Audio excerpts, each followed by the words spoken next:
Bonjour, salam alaikum.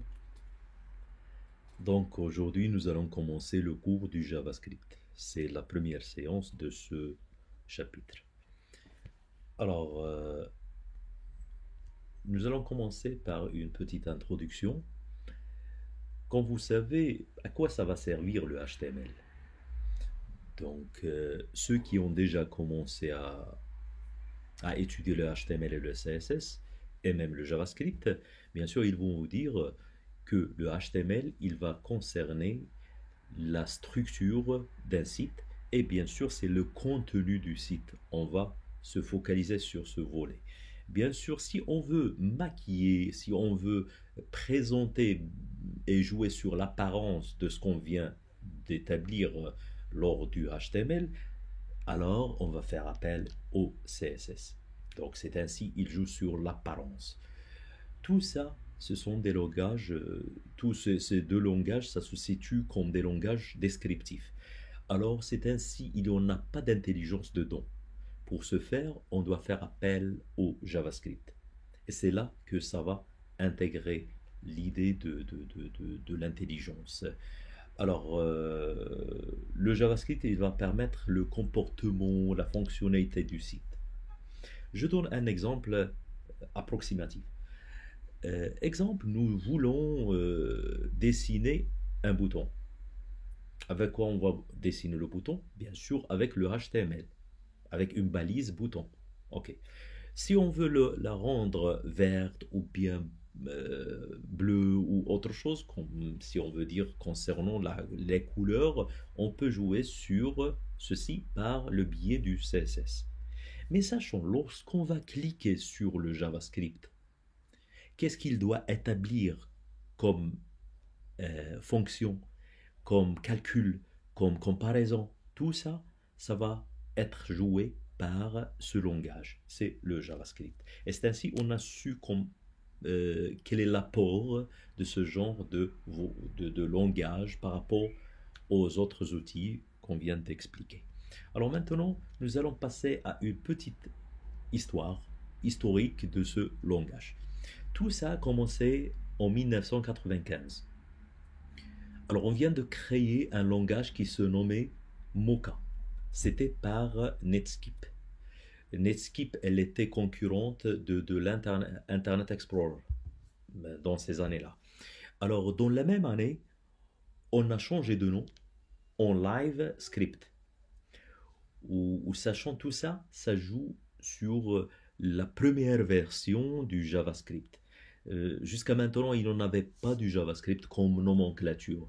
Et c'est dans l'année d'après qu'on vient de faire sortir la deuxième version de ces deux langages, ces deux noms qu'on vient de voir, avec le nom JavaScript. Le principe de ce langage, en gros, c'est le fait de simplifier la programmation que vous connaissez déjà, que ça soit le Java, le C, le C++ et tout, surtout ces années-là. Alors c'est ainsi, on s'est inspiré, bien sûr, il n'y en a pas de liaison entre le JavaScript et le Java. Le Java, c'est un langage de programmation assez avancé, il a ses principes. C'est pas ce temps-là qu'on va discuter et expliquer à quoi ça va servir le Java, le J2E et trois pointillés. Alors maintenant, notre objectif, vous devez savoir que le JavaScript, actuellement, il connaît vraiment une assez énorme avancée, surtout qu'il s'intègre ou qu'il est la base de plusieurs langages, citons par exemple le React.js, le Node.js, Vue.js, AngularJS, Next.js, trois pointillés. Donc il y en a plusieurs langages qui se basent sur. Alors, nous allons passer à autre chose. C'est sachant que dans ces années-là, il vient d'avoir certains problèmes, de la même façon que lors du HTML et le CSS. Alors, exemple, le Microsoft, ils ont commencé à développer leur script aussi, le G-Script, autres, ils cherchent autre solution et ainsi de suite. Donc, c'est ainsi pour trouver une solution à tout ça, on a créé un organisme. Cet organisme, ça s'appelle ECMA. Bien sûr, cet organisme, il a été créé depuis 61. Alors, c'est pas maintenant qu'on vient de le créer, mais en principe, il a pris en charge le fait de défendre, de normaliser, de standardiser ce langage, où c'est ainsi en 1997, on a fait sortir la norme ECMAScript 1 pour objectif que tous les navigateurs acceptent le JavaScript dans leur outils. C'est ainsi ça a commencé les versions. ECMAScript 3 et ainsi de suite, jusqu'à la version ES6. Sachant que cette nomenclature ES6, ça veut dire ECMAScript, vraiment assez connue, que c'est une norme qui a donné une naissance à une nouvelle écriture, à d'autres principes, à d'autres scripts à intégrer dans le JavaScript. Et c'est ainsi, on voit bien qu'il y en a plusieurs versions après, jusqu'à le ES Next. Si on va passer à un site Congax, alors nous allons essayer de voir ce site. Ça va servir à quoi? C'est ainsi, nous allons l'ouvrir ici. Vous allez voir que les langages que vous voyez maintenant, ça c'est le S6, on voit bien l'étape ou la maturité du langage où elle est maintenant. Surtout vis-à-vis les outils, que ça soit tous les navigateurs. Quand vous voyez ici, on voit bien qu'il y en a par exemple ici Opera Mobile, Samsung, iOS et ainsi de suite. Donc tout ce qui est vert, bien sûr, ils ont déjà intégré ce principe. Mais si on passe par exemple à la dernière version qui existe depuis 2020 Next, ES Next, on voit bien qu'il y en a juste du rouge à peu près dans certains, où c'est ainsi, ça veut dire qu'il y en a beaucoup qui n'en ont pas encore intégré l'ensemble des modules de cette norme. Alors nous allons revenir à notre fichier, à notre présentation bien sûr.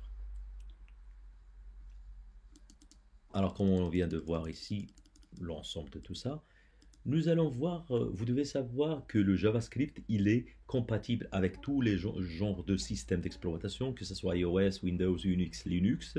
Il est aussi compatible avec les frameworks, les technologies serveurs, que ce soit ASP ou les langages, d'autres langages PHP, Ruby, si vous voulez, autres C# et ainsi de suite. Donc il est intégré déjà dans l'ASP. Il est compatible avec les IDE, les environnements de travail, que ça soit Visual Studio.NET ou bien l'Eclipse NetBeans, sachant que j'ai oublié de mentionner dans la technologie des serveurs le Java aussi, donc où ce sont les outils qu'on peut utiliser et développer le Java avec. Alors, ce qui reste, c'est que quels sont les navigateurs ou bien les outils qu'on va travailler avec. Alors, sachant que les personnes qui travaillent avec Firefox, c'est pas de problème, le Google Chrome aussi, mais ceux qui vont utiliser le Safari, ils doivent ajouter une bibliothèque qui va permettre d'aider lors de développement. Nos outils, maintenant qu'on va se baser sur, alors le Google Chrome, vous devez l'avoir. Deuxièmement, VS Code. Vous pouvez utiliser les autres comme je l'ai mentionné. Et aussi le Node.js, mais je ne sais pas, dans ces séances, maintenant, nous n'allons pas attaquer ce module de Node.js. Alors maintenant, on revient dans notre codage. Nous allons commencer dès le premier pas vers les scripts. Alors comment peut-on intégrer le JavaScript dans une page HTML? On doit savoir que il y en a une possibilité d'insérer la balise script où on veut, là par exemple, et je peux l'insérer dans body, dans main, où vous voulez. Alors là, par exemple, je vais commencer par quelque chose d'assez simple, un pop, comme exemple, ceci, ça va permettre d'afficher une fenêtre.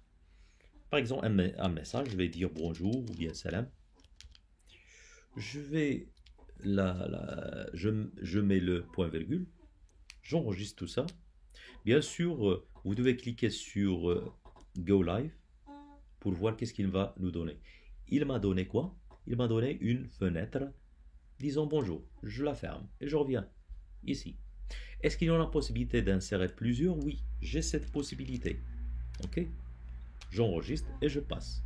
Et je vais voir qu'il y en a cette possibilité de voir l'ensemble des bonjours que je viens d'insérer. Bien sûr, tout ça, ça peut être mis à l'intérieur du body comme je l'ai dit tout à l'heure. J'enregistre et je passe ici où je vois que ça marche. C'est bien. Alors, ce qui reste, c'est quoi? Est-ce que c'est comme ça qu'on va travailler? Non, c'est pas comme ça. C'est la même façon qu'on a établi lors du CSS. Nous allons revenir vers ceci. Je supprime tout ça. J'enregistre. Bien sûr, toujours, je vous dis diviser pour régner. Alors, nous allons y aller dans notre source et nous allons créer un fichier. Je le nomme par exemple test.java, JS. Donc, c'est le JavaScript. À l'intérieur, je vais établir la même écriture que je viens d'établir, mais sans la balise script. Alors là, je vais établir l'alerte, alerte, et bien sûr, maintenant, je vais établir salam. Mais ce salam, il doit être entre guillemets ou bien des apostrophes. Est-ce que c'est obligé d'établir les points-virgules? Non. Dans les dernières versions, c'est pas obligé. Donc, c'est pas nécessaire de l'établir. Mais si vous voulez, dépendant des users, des utilisateurs qui vont ouvrir votre page, donc s'ils veulent, par exemple, s'ils ont des navigateurs anciens ou bien ils ont des outils anciens, donc vous pouvez établir le point virgule. Alors je vais établir comme ça. Pour ce faire, je dois faire appel à ce fichier JavaScript. Je dois l'insérer dans où je veux, dans le head, dans le body, où je veux. Alors là, je vais établir le script, mais maintenant je vais choisir le deuxième avec la source afin de spécifier le chemin. Je n'aurai pas besoin de ça. Alors là, c'était quoi le chemin? Ça, c'était le test. Alors pour ce faire, je vais établir comme ça pour connaître le fichier. Je l'ai enregistré, maintenant je reviens là et je vois qu'il m'a affiché le salam. C'est bien. Donc ça marche. Ou de la même façon, on peut déplacer tout ça ici. C'est pas un problème.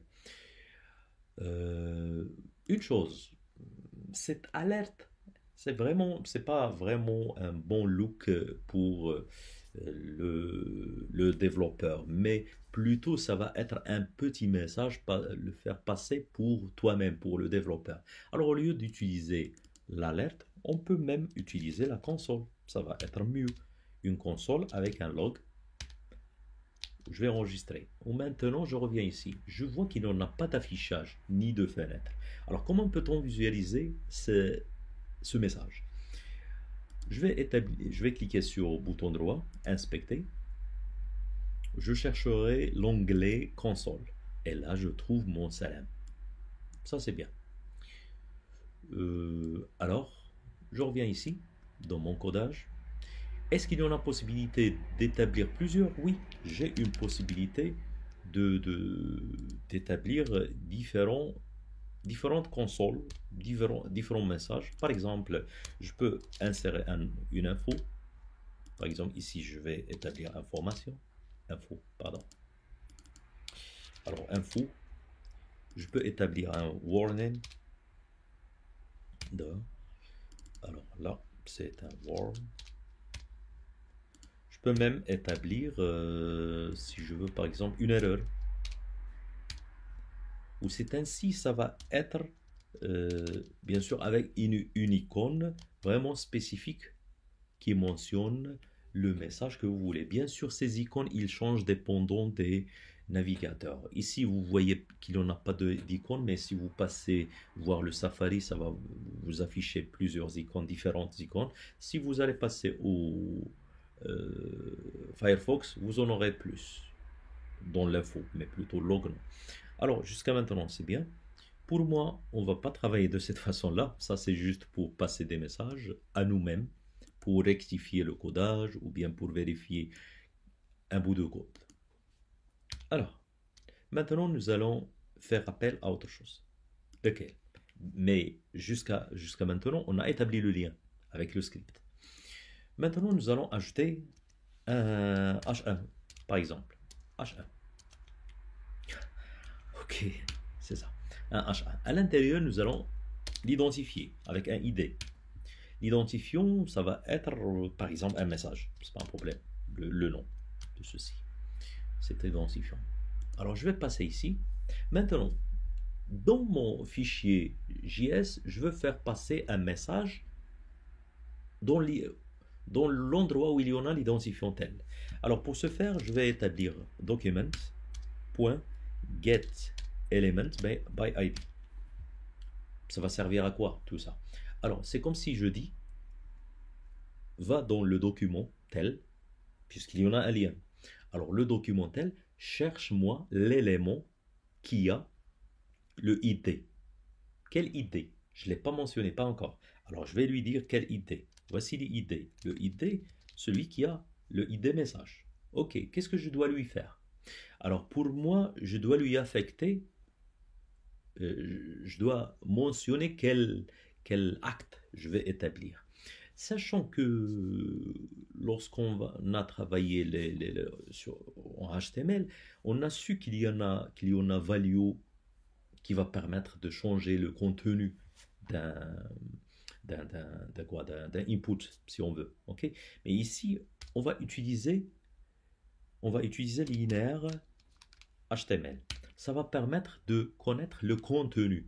Alors, pour affecter un contenu quelconque qu'on veut, on va l'établir ici. Par exemple, bonjour mes amis. Par exemple, j'enregistre et je vais passer voir si ça marche. Il y en a une erreur. Alors, à votre avis, et moi aussi, c'est quoi l'erreur? Alors, l'erreur ici, je vais revenir au code pour voir. Ça, c'est juste, c'est pas un problème. Je passe dans mon test. C'est quoi le problème? Sachant que lors de la lecture d'un fichier HTML, ça commence du début, bien sûr, doctype. Alors, et on descend jusqu'à ce qu'il aboutira au script. Il va faire quoi? Il va télécharger le script qui est ceci, et il va l'exécuter. Est-ce qu'il connaît le ID message? Si vous voyez ici, il n'a encore même pas abouti à cette ligne. Donc il n'a pas abouti à cette ligne. C'est pour ça qu'il n'a pas su quel est le ID pour lui affecter la donnée. C'est ainsi qu'il nous a donné ce message. Alors pour remédier, pour résoudre ce problème, nous devons prendre ce script et le mettre ici.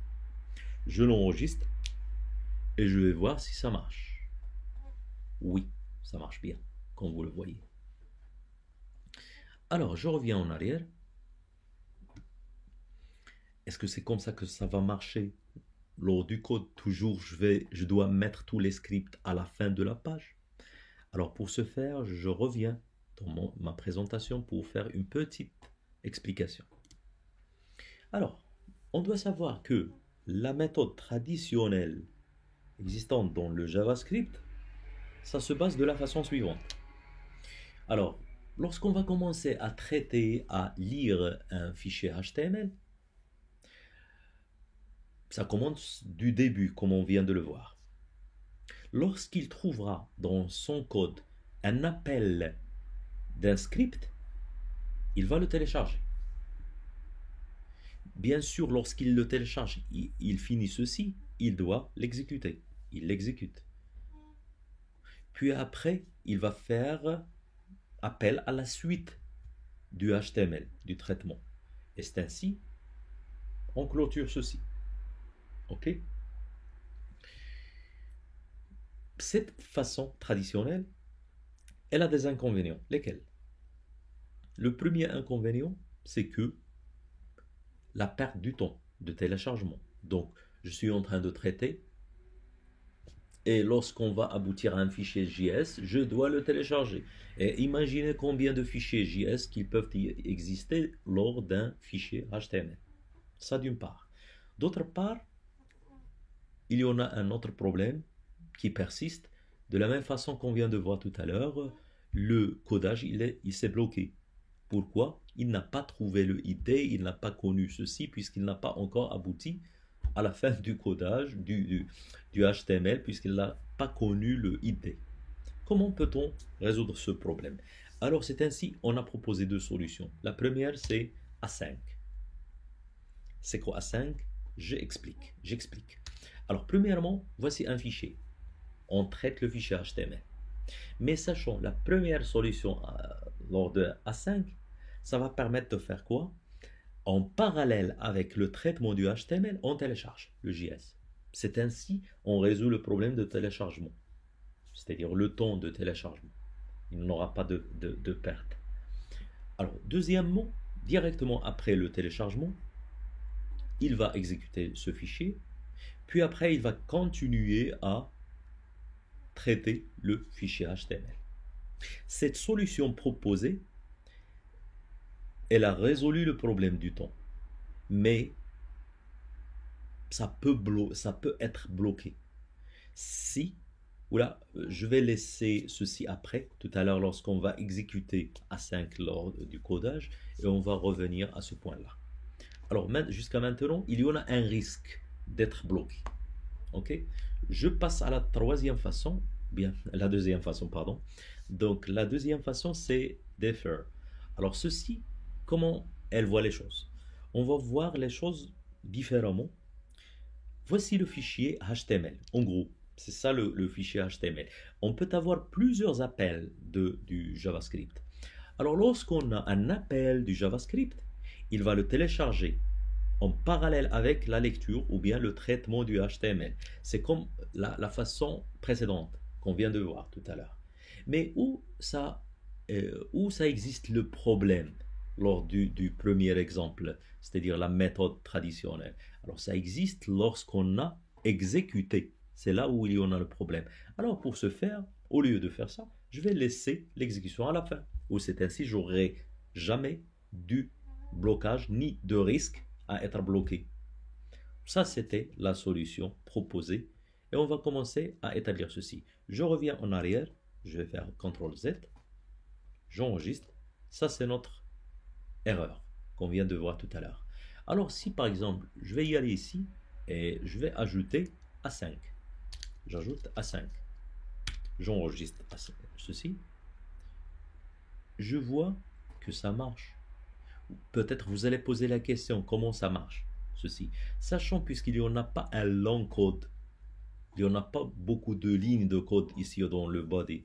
Alors c'est ainsi, imaginez si le codage il est vraiment assez long, ou c'est ainsi, ça peut converger vers une erreur, ou c'est un risque.